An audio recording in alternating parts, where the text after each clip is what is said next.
നമ്മുടെ തൃശ്ശൂർ വടക്കാഞ്ചേരിയിലുള്ള വാഴാനി ഡാമിലേക്കാണ് കേട്ടോ ഇന്ന് ഞാൻ വന്നിട്ടുള്ളത്. വടക്കാഞ്ചേരി ടൗണിൽ നിന്ന് ഏകദേശം 9 കിലോമീറ്റർ ഉള്ളിലേക്ക് മാറിയിട്ടാണ് വാഴാനി ഡാം വരുന്നത്. ഇവിടേക്കുള്ള എൻട്രി ടിക്കറ്റ് വരുന്നത് വലിയവർക്ക് 20 രൂപയും 6 മുതൽ 10 വയസ്സ് വരെയുള്ള കുട്ടികൾക്ക് 10 രൂപയാണ്. ഇതാണ് ഇവിടുത്തെ ടിക്കറ്റ് കൗണ്ടർ. അതിന് താഴെയായിട്ട് ഓണാഘോഷ പരിപാടികൾക്ക് വേണ്ടിയിട്ടുള്ള കാര്യങ്ങൾ സെറ്റ് ചെയ്യാണ് കേട്ടോ. ഡാമിനകത്തേക്ക് പ്രവേശിക്കുമ്പോൾ പാലിക്കേണ്ട കാര്യങ്ങളും ഇവിടുത്തെ ടിക്കറ്റ് ഫെയറും ഒക്കെ ഇവിടെ ബോർഡിൽ എഴുതി വെച്ചിട്ടുണ്ട്. നമുക്ക് എന്തായാലും ടിക്കറ്റ് എടുത്തു പോയി ഡാമിനകത്തെ കാഴ്ചകളും കൂടെ കണ്ടിട്ട് വരാം.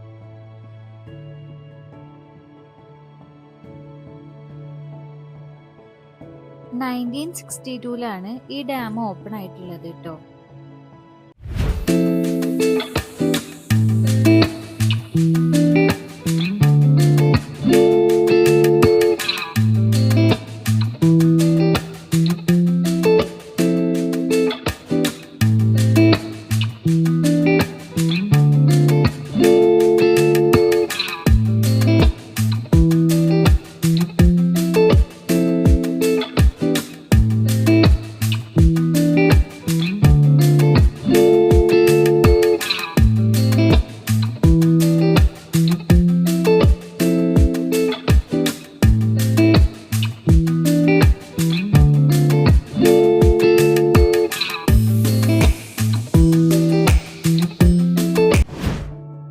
മുൻപ് പല പ്രാവശ്യം ഞാൻ വാഴാനി ഡാമിൽ വന്നിട്ടുണ്ടെങ്കിലും ഇതുവരെ ഞാൻ അവിടുത്തെ തൂക്കുപാലത്തിൽ കയറിയിട്ടുണ്ടായിരുന്നില്ല. അപ്പോൾ ഇപ്രാവശ്യം എന്തായാലും തൂക്കുപാലം കൂടെ കവർ ചെയ്യണം എന്നാണ് പ്ലാൻ. പിന്നെ ആദ്യം തന്നെ ഒരു ഡിസ്ക്ലെയിമർ പോലെ പറയട്ടെ, നടക്കാൻ ബുദ്ധിമുട്ടുള്ളവരാണെങ്കിൽ ഇതിന് മേലേക്ക് പോവാതിരിക്കുന്നതായിരിക്കും നല്ലത്.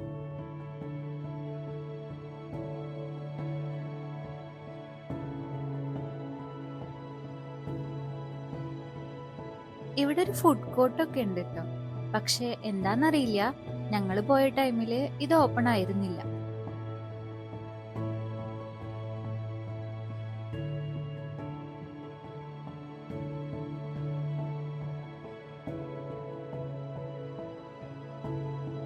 ഇവിടെയുള്ള ഈ വലിയ മരങ്ങളുടെ തണലിലായിട്ട് അവർ ഒരുപാട് സീറ്റിംഗ് ഏരിയകൾ അറേഞ്ച് ചെയ്തിട്ടുണ്ട്. അവിടെ ഇരിക്കുമ്പോൾ നമുക്ക് നല്ല പീസ് ആയിട്ടുള്ള ഒരു അറ്റ്മോസ്ഫിയർ ആണ് കേട്ടോ കിട്ടുക.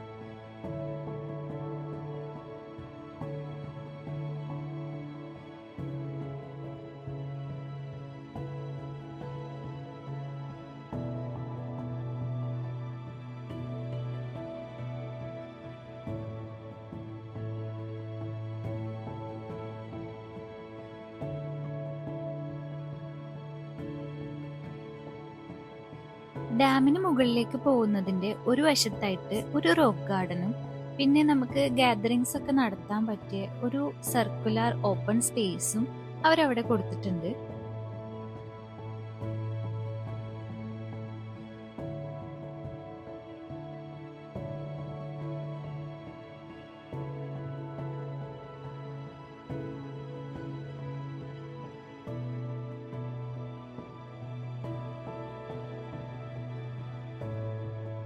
ബിസി സിറ്റി ലൈഫിൽ നിന്നൊക്കെ മാറി കുറച്ചു നേരം ഫ്രണ്ട്സ് ആയിട്ടും ഫാമിലി ആയിട്ടും സ്പെൻഡ് ചെയ്യാൻ പറ്റിയ ഒരു അടിപൊളി സ്പോട്ടാണ് കേട്ടോ ഇത്.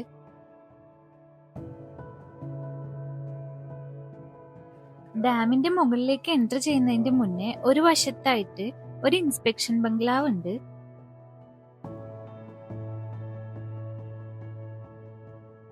അതിനൊരു വശത്തൂടെ പോയി കഴിഞ്ഞാല് നമുക്ക് നല്ല അടിപൊളി ഒരു കുട്ടി വാട്ടർഫോളും പിന്നെ ഡാമിന്റെ നല്ല അടിപൊളി വ്യൂവും കാണാട്ടോ.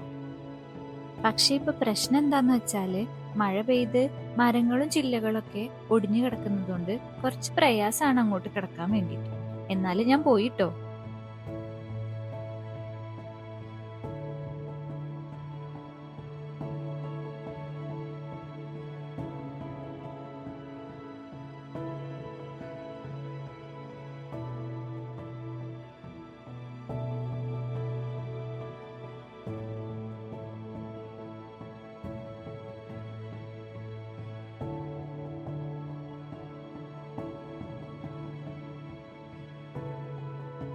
നമ്മുടെ വാഴാനി ഡാമിന്റെ ഒരു പ്രത്യേകത എന്താന്ന് വെച്ചാല് ഈ ഡാം കംപ്ലീറ്റ്ലി മഡ് കൊണ്ടാണ് ഉണ്ടാക്കിയിട്ടുള്ളത് എന്നുള്ളതാണ് കേട്ടോ.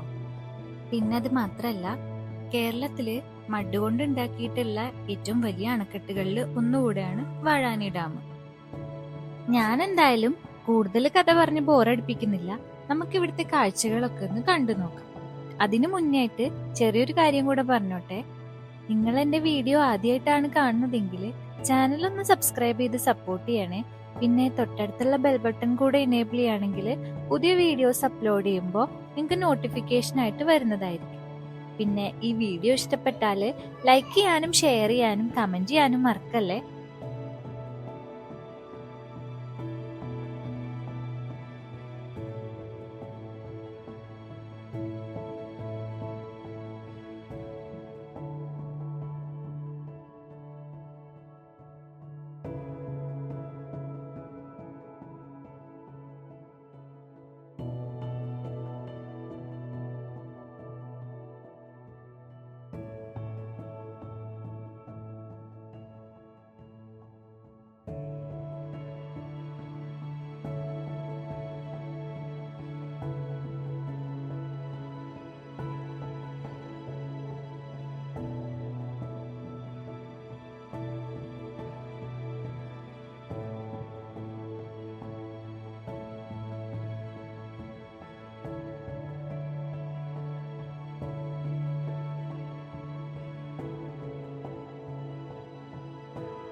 ഇനി നമുക്ക് ഡാമിന്റെ മുകൾ ഭാഗത്തേക്ക് പോവാട്ടോ.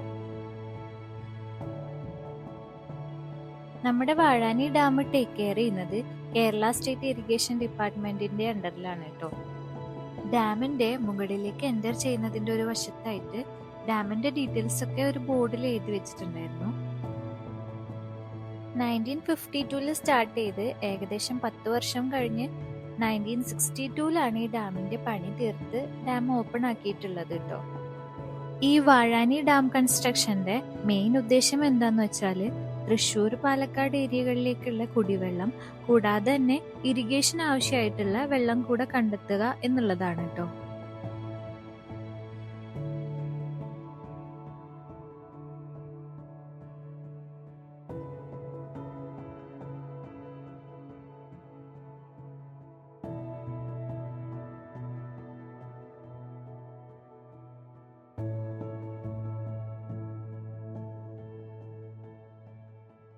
ഡാമിന് മുകളിൽ നിന്നുള്ള ഒരു വ്യൂ ആണ് ഇത്.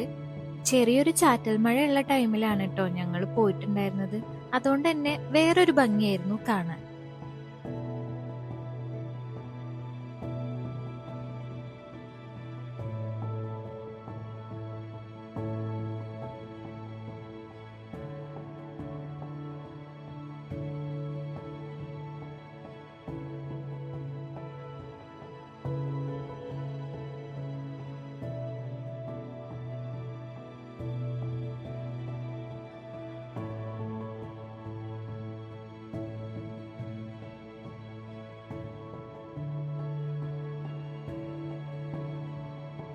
അവിടെയുള്ള ഫ്ലവർ ഗാർഡന്റെയും ചിൽഡ്രൻസ് പാർക്കിന്റെ ഒക്കെ മുകളിൽ നിന്നുള്ള ഒരു വ്യൂ ആണ് ഇത്. ആക്ച്വലി ഇപ്പൊ അവിടെ കൺസ്ട്രക്ഷൻ വർക്ക് നടന്നുകൊണ്ടിരിക്കുകയാണ്. കുറച്ചും കൂടി കഴിഞ്ഞിട്ട് പോവുകയാണെങ്കിൽ ഇതിലും ഭംഗിയായിരിക്കും കാണാൻ എന്ന് പ്രതീക്ഷിക്കുന്നു.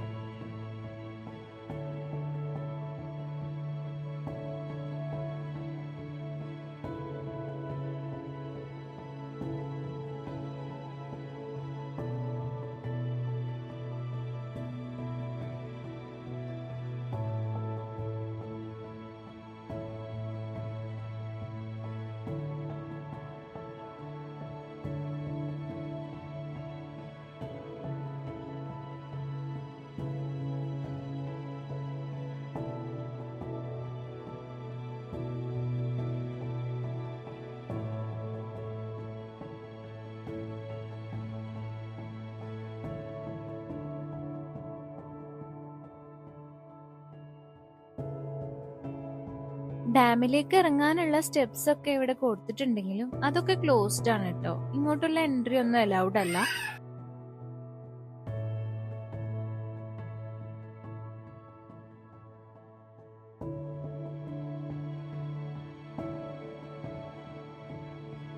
ഒരു കാര്യം പറയാൻ വിട്ടുപോയി, കേച്ചേരി പുഴയുടെ കുറുകെയാണ് നമ്മുടെ ഈ വാഴാനി ഡാം കൺസ്ട്രക്ട് ചെയ്തിട്ടുള്ളത് കേട്ടോ. പിന്നെ ഡാം റിസർവോയറിന്റെ ഒരറ്റത്ത് നിന്ന് ഡാമിന്റെ ഷട്ടർ വരുന്ന ഭാഗത്തേക്കും തൂക്കുപാലത്തിന്റെ ഭാഗത്തേക്കും ഒക്കെ എത്താനായിട്ട് അത്യാവശ്യം നടക്കാനുണ്ട്. അതുകൊണ്ട് തന്നെയാണ് ഞാൻ ആദ്യമേ പറഞ്ഞത്, നടക്കാൻ ബുദ്ധിമുട്ടുള്ളവരൊക്കെ ഇതിന്റെ മേലേക്ക് കയറി വരാതിരിക്കുന്നതായിരിക്കും നല്ലത് എന്നുള്ളത്.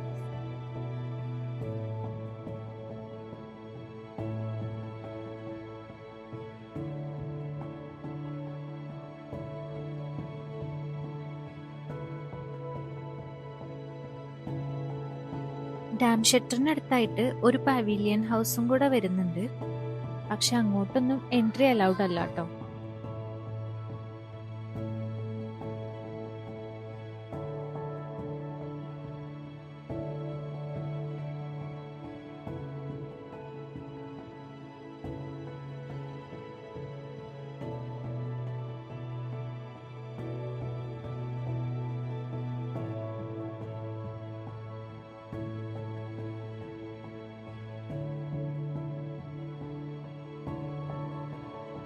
ഡാം ഷട്ടറിന്റെ മുകളിലൂടെ ക്രോസ് ചെയ്ത് വന്ന ശേഷം സ്റ്റെപ്പ് ഇറങ്ങി താഴത്തേക്ക് വന്നാലാണ് നമുക്ക് ഹാങ്ങിങ് ബ്രിഡ്ജ് ആക്സസ് ചെയ്യാൻ വേണ്ടിയിട്ട് പറ്റുക കേട്ടോ.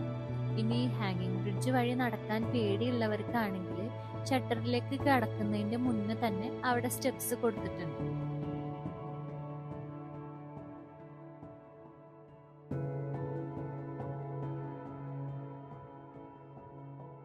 ഇവിടുത്തെ ആംബിയൻസ് പറയാതിരിക്കാൻ വയ്യ, അടിപൊളിയാണ് കേട്ടോ. ഇത്രയും ബ്യൂട്ടിഫുൾ ആയിട്ടുള്ള ഒരു പ്ലേസ് ആയിട്ട് പോലും എന്തുകൊണ്ടാണ് ഈ വാഴാനി ഡാം കുറച്ച് അണ്ടർ റേറ്റഡ് ആയി പോയത് എന്നാണ് ഞാൻ ചിന്തിച്ചിട്ടുണ്ടായിരുന്നത്. കാരണം ഇത് നമ്മൾ തൃശ്ശൂർ ജില്ലയിലുള്ള ആളുകളിലേക്ക് അല്ലെങ്കിൽ ഈ ഒരു ഡാമിന് അടുത്തുള്ള ആളുകളിലേക്ക് മാത്രം അറിയപ്പെടുന്ന ഒരു ഡാമാണ്.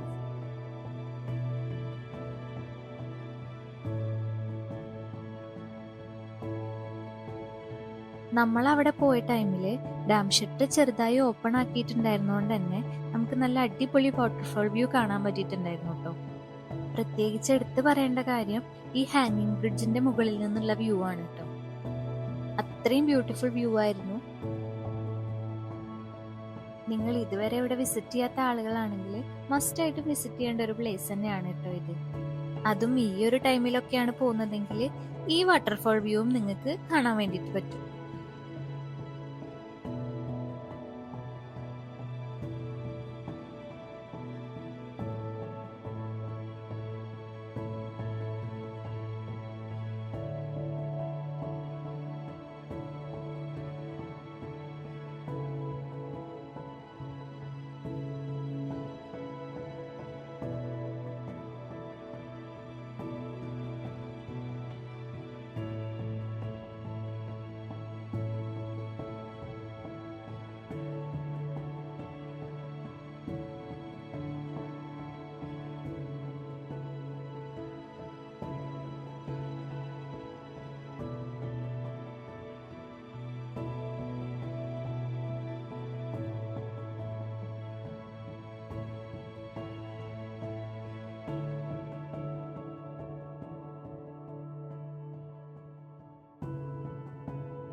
ഇനി നമുക്ക് ഈ ഹാങ്ങിങ് ബ്രിഡ്ജിന് മുകളിലേക്ക് കയറി അവിടെ നിന്നുള്ള ഈ വാട്ടർഫോളിന്റെ വ്യൂ കൂടെ ഒന്ന് കണ്ടു നോക്കാട്ടോ.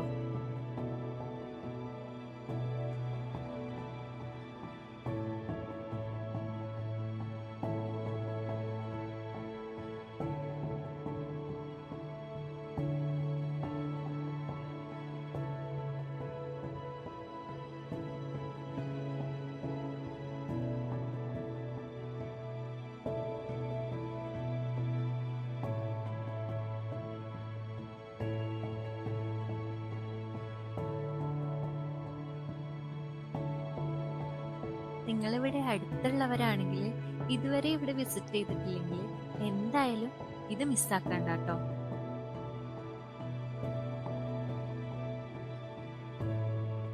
ഞാൻ എന്തായാലും ഈ വാട്ടർഫോളിന്റെ സൗണ്ട് കട്ട് ചെയ്യാത്തൊരു പോർഷൻ കൂടെ ഇവിടെ ആഡ് ചെയ്യാം.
ഞാൻ ഒരുപാട് ടൈം ഈ ഹാങ്ങിങ് ബ്രിഡ്ജിന്റെ മുകളിൽ സ്പെൻഡ് ചെയ്തിട്ടുണ്ടായിരുന്നു കേട്ടോ.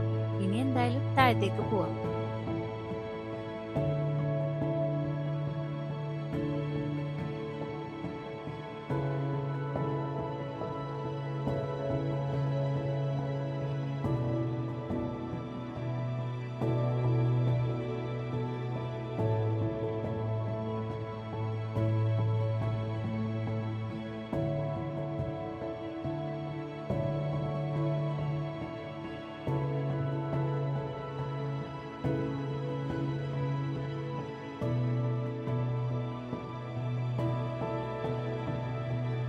ഇവിടെ നിന്ന് നമ്മുടെ ഫ്ലവർ ഗാർഡനിലേക്കും ചിൽഡ്രൻസ് പാർക്കിലേക്കൊക്കെ പോകുന്ന ഒരു വഴിയാണ് കേട്ടോ ഇത്. ഒത്തിരി മരങ്ങൾക്ക് നടുവിലൂടെ ഉള്ള ഒരു വഴി ആയതുകൊണ്ട് തന്നെ ഇതുവഴി നടക്കുമ്പോൾ ഒരു ഡിഫറെന്റ് എക്സ്പീരിയൻസ് ഉണ്ടായിരുന്നു കേട്ടോ.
വെറുതെ ഇരുന്ന് സംസാരിക്കാനോ അല്ലെങ്കിൽ ഇനി നടന്നു ഒന്ന് ക്ഷീണിച്ചാൽ കുറച്ച് ടൈം റെസ്റ്റ് ചെയ്യാനോ വേണ്ടിയിട്ട് ഇടയ്ക്ക് കുറെ സീറ്റിംഗ് അറേഞ്ച്മെന്റ്സ് അവരിവിടെ കൊടുത്തിട്ടുണ്ട്.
ഇതാണ് കേട്ടോ ഇവിടുത്തെ ഗാർഡൻ വരുന്നത്. ആക്ച്വലി ഇവിടെ കൺസ്ട്രക്ഷൻ വർക്ക് നടന്നുകൊണ്ടിരിക്കുകയാണ്. പിന്നെ പ്രത്യേകിച്ചൊരു കാര്യം പറയാനുള്ളത്, ഇവിടെ ഫുഡ് ഐറ്റംസ് ഒന്നും അലൗഡ് അല്ല. പിന്നെ ഈ ഡാമും പരിസരവും കംപ്ലീറ്റ്ലി പ്ലാസ്റ്റിക് റെസ്ട്രിക്റ്റഡ് ഏരിയ ആണ്. അപ്പോൾ പ്ലാസ്റ്റിക് ബോട്ടിൽസും കവേഴ്സും ഒന്നും ഇവിടെ കളയാൻ വേണ്ടിയിട്ട് പാടില്ല.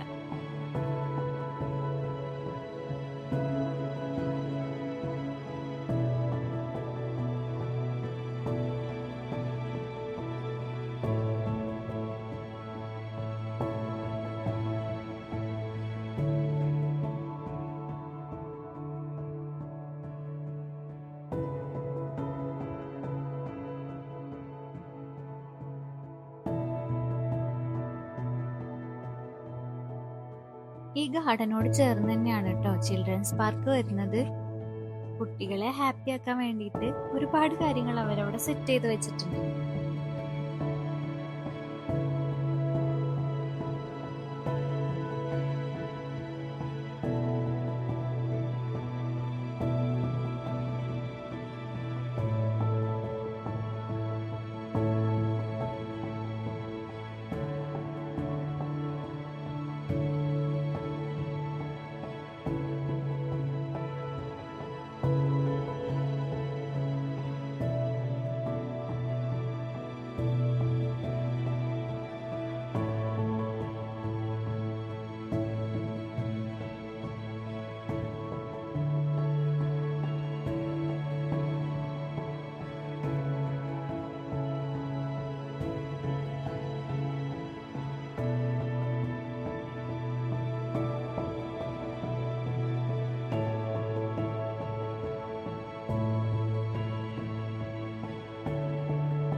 ഈ ഗാർഡനിൽ ഒരു വശത്തായിട്ട് ഒരു ശിവപ്രതിമ വരുന്നുണ്ട്. അതാകെ കാട് പിടിച്ച് കിടക്കായിരുന്നു കേട്ടോ.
ഞങ്ങൾ പോയത് ഓണത്തിന് കുറച്ച് ദിവസം മുന്നേ ആയതുകൊണ്ട് അവരവിടെ ഓണം സെലിബ്രേഷന് വേണ്ടിയിട്ടുള്ള ലൈറ്റ്സ് ഒക്കെ സെറ്റ് ചെയ്യുന്നുണ്ടായിരുന്നു.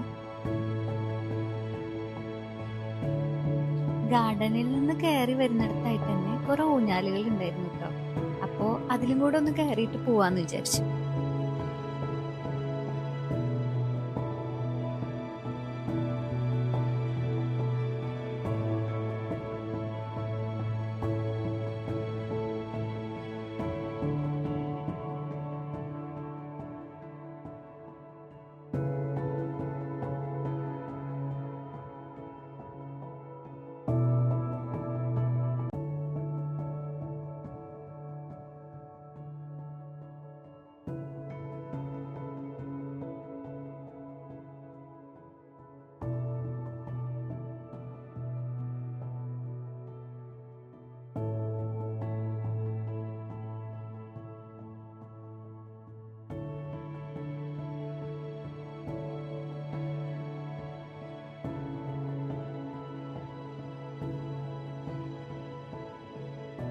അങ്ങനെ ഈ പ്രഹസനങ്ങളൊക്കെ നിർത്തിവെച്ച് നമ്മുടെ എൻട്രൻസിനോട് ചേർന്ന് തന്നെയുള്ള ഹോട്ടലിൽ നിന്ന് നല്ല അടിപൊളി ബിരിയാണിയും കഴിച്ചിട്ടാണ് ഞങ്ങൾ വീട്ടിൽ പോയത് കേട്ടോ.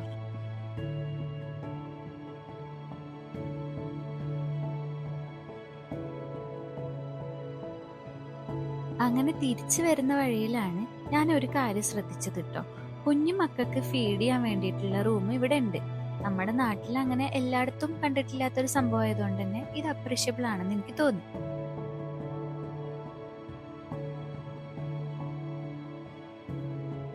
അപ്പോ ഇന്നത്തെ വ്ലോഗ് ഇത്രയൊക്കെ ഉള്ളൂ. വീഡിയോ ഇഷ്ടപ്പെട്ടാല് ലൈക്ക് ചെയ്യാനും ഷെയർ ചെയ്യാനും കമന്റ് ചെയ്യാനും മറക്കല്ലേ. പിന്നെ നിങ്ങൾ ഇതുവരെ എൻ്റെ ചാനൽ സബ്സ്ക്രൈബ് ചെയ്തിട്ടില്ലെങ്കിൽ ഒന്ന് സബ്സ്ക്രൈബ് ചെയ്ത് സപ്പോർട്ടും കൂടെ ചെയ്യണേ. തൊട്ടടുത്തുള്ള ബെൽ ബട്ടൺ കൂടെ എനേബിൾ ചെയ്യുകയാണെങ്കിൽ പുതിയ വീഡിയോസ് അപ്ലോഡ് ചെയ്യുമ്പോൾ നോട്ടിഫിക്കേഷൻ ആയിട്ട് വരുന്നതായിരിക്കും. Thank you for watching.